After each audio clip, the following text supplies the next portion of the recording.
Hey everybody, Enigma here coming at you another video today. Hope you're doing well. Today is going to be a little bit of a lengthier episode just simply because of the scope of what we have to cover here, but I am going to show a couple things off quite honestly. But we need to get back in our Wayback Machine again and go back to the 1990s, and we're going to talk about two separate companies here. Well, actually, we're going to talk about four companies, but one company for certain we need to talk about is Marvel. Now, this is before Marvel was bought by Disney. Also, long before the Marvel comic book movie stuff started to really hit. We wouldn't see that until 2000 X-Men was really the kind of the kickoff point. I know Blade was before that and did really well, but X-Men is really where it started. And of course, then in 2008, I think it was Iron Man came out, and the rest is history, right? Well, before that, Marvel was not doing that great as far as business-wise goes, right? They had these amazing characters and amazing stories, but it was trapped in comic books. So Marvel was on the verge of bankruptcy. So as I'm sure some folks know, is they sold off a lot of the rights to their characters for movies, right? So you had like X-Men and Blade and the Fantastic Four go to Fox. You had Spider-Man going to Sony, which Sony still has to this day because of the contract. And things like that. Well, when it came to video games, it was a little different. Is that Marvel basically would let anybody make what they wanted as long as they got their cut. Now I've talked about it before on my streams, and the way that it works is that you walk into Marvel offices and say, I got a great idea for a Spider-Man game, and Marvel would look at it and go, hey, this is a great idea. That'll be X amount of dollars, which means they go, sure, you can make a Spider-Man game, but we need our cut, because that's people are going to come to your yard because it's Spider-Man. So we want to make sure we get ours before you get yours, basically is what it is. But in the 90s, it was a little different. We had a ton of different companies make a ton of different comic book games, right, all over the place. And the biggest games in the 90s, at least for the most part, were tournament fighters. Of course, Street Fighter 2 was the one that kicked it off with the huge reception for that. Mortal Kombat came, then we got the Art of Fighting, Samurai Showdown. All these different tournament fighters came out. It was a really big deal. Well, Capcom had a really good relationship with Marvel because they would do, the Marvel superheroes, X-Men Children of the Atom. There's a bunch of games that Capcom, the Japanese company, would do for Marvel and even Disney and all that stuff, DuckTales, Rescue Rangers, all that stuff. They did a really good job with that stuff. So they had a good relationship with Marvel, but they still have to this day. We still see them, doing compilations and things like that. And the arcades were big at this point. Very, very big. You could walk into the arcade on a weekend, and there would be a line leading up to the tournament fighter machine that you wanted to play. Kids would come in and put their quarters up on the screen, saying, "I got next, all for the next shot to take on the guy who was or gal who was the king or queen of the castle at that point." So tournament fighters were really big, and of course we wanted to take those experiences home. So we would have a lot of different fighting games on our home consoles as well. So let's fast forward to 1996, and that's when Marvel and Capcom got together and said, hey, let's do a versus game, right? And the result of that was X-Men versus Street Fighter, the very first of the versus series. Now, I know the Switch has a port of this stuff that we're talking about today, but this is actually kind of interesting. 1996 was the time when we had the Sega Saturn and the Sony PlayStation at that point. And both those consoles could not handle X-Men versus Street Fighter, and the reason is because they only had 2 megs of RAM each, which kind of makes me giggle now because the laptop I'm using to record this on has 64 gigs of RAM, but they only had 2 megs of RAM on both consoles. And because they're tag team games, you have to be able to seamlessly tag in and out. That's the whole point, right? Of the games is that you tag, you have Ryu, you tag in Cyclops, Ryu goes out, right, immediately. But they're CD-based consoles, and what do we get with CD-based consoles? Load times. So being able to make a tag team game like that on the PlayStation or the Saturn was impossible. They couldn't do it. Now Sony, the Sony PlayStation did get a version of X-Men versus Street Fighter, and that's in kind of a name only, because you choose your one character and then your tag team partner would come in and do like a special move and then jump back out. That's how that game went. And we never got one on the Saturn, at least not here in the States, right? Didn't get it here in the States.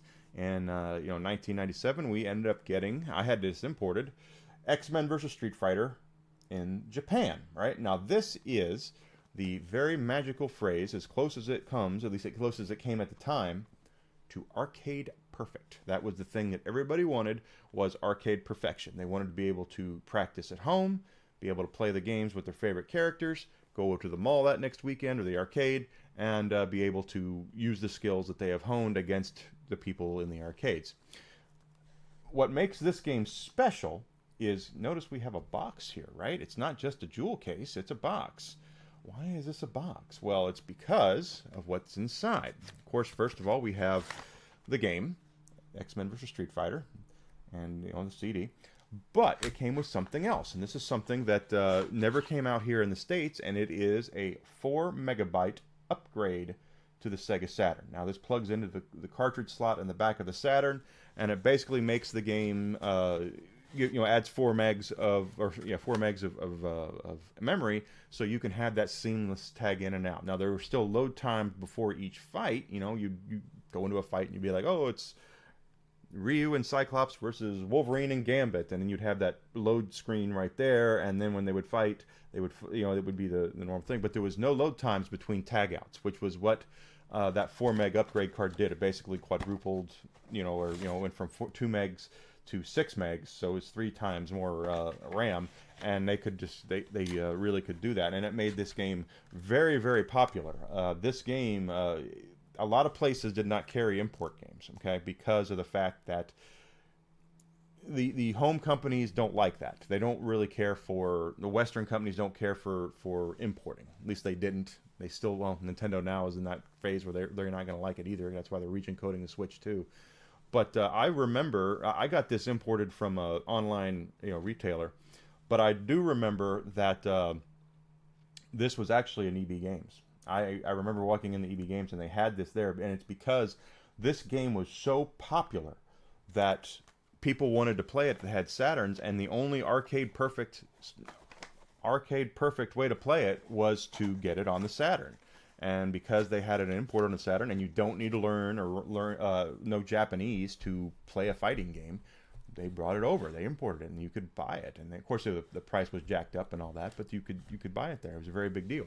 And the nice thing about that 4 meg upgrade card is that Capcom would use it quite a few more times. Of course, we have here Marvel Superheroes vs. Street Fighter, the sequel.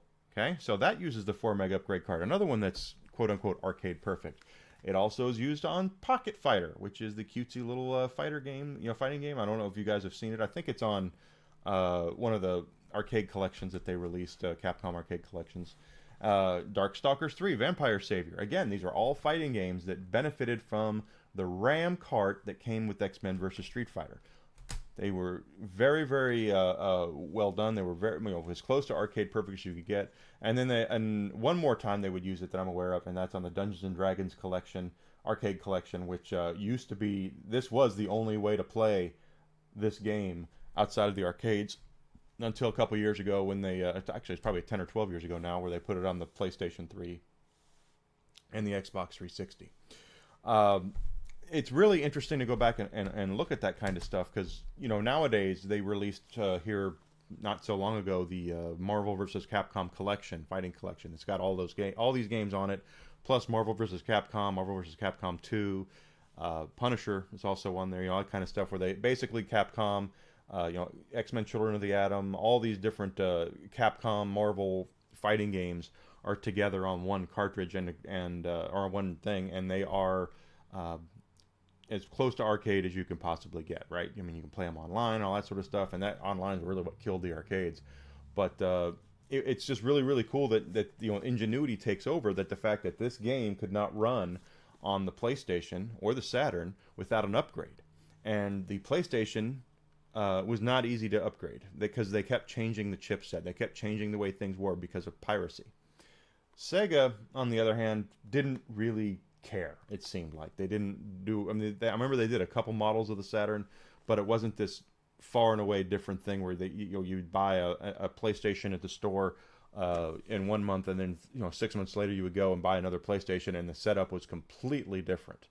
But that's how the game like this is. That 4 meg upgrade card made this the definitive way to play X-Men vs. Street Fighter and Marvel Superheroes vs. Street Fighter outside of the arcade. And it was not, you couldn't do anything more than that until they did the arcade one-ups, the stand-up machines. I got a couple of them in here, including Marvel vs. Capcom right over there. And then they did the fighting game collection on the Saturn, PlayStation, and the Xbox. and probably PC as well, where you can download them and play them on their, just emulators from the actual arcade releases, so they're arcade perfect. But this is what we had before that, guys. This is we didn't have these big, beautiful, huge consoles that have gigs upon gigs upon gigs of RAM and unlimited potential for graphic capability and all that kind of stuff. Corners had to be cut, or you had to find a way around it, and that's what is so important about this. Is it is around now. You can find these. This is not a very expensive one. I think I've seen it for $100. I think I paid $100 for it to get it imported, but it's pretty cool to have, just simply because of how important this game really is. Because after X-Men versus Street Fighter, we would get Marvel Superheroes versus Street Fighter, then Marvel versus Capcom, and then about those. There's 4 Marvel versus Capcom games now. And who knows? They still have a good relationship. There could be another one in the pipeline, and we just don't know about it.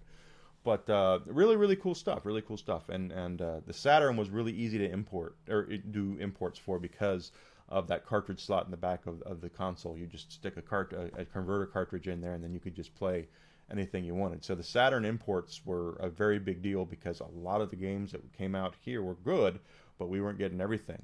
Just like it always was back in the 80s and 90s, where we were only scratching the surface as to what we would get from the Japanese companies. Well, because the Saturn was so easy to convert over because of the cartridge, you didn't have to do any disc swapping, no craziness, nothing like that.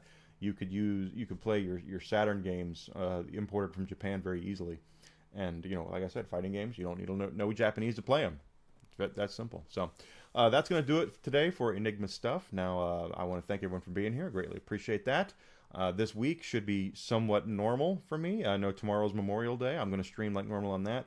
Tuesday, I'm going to have to leave about 3 p.m. on my afternoon stream, because I have an appointment I need to attend to.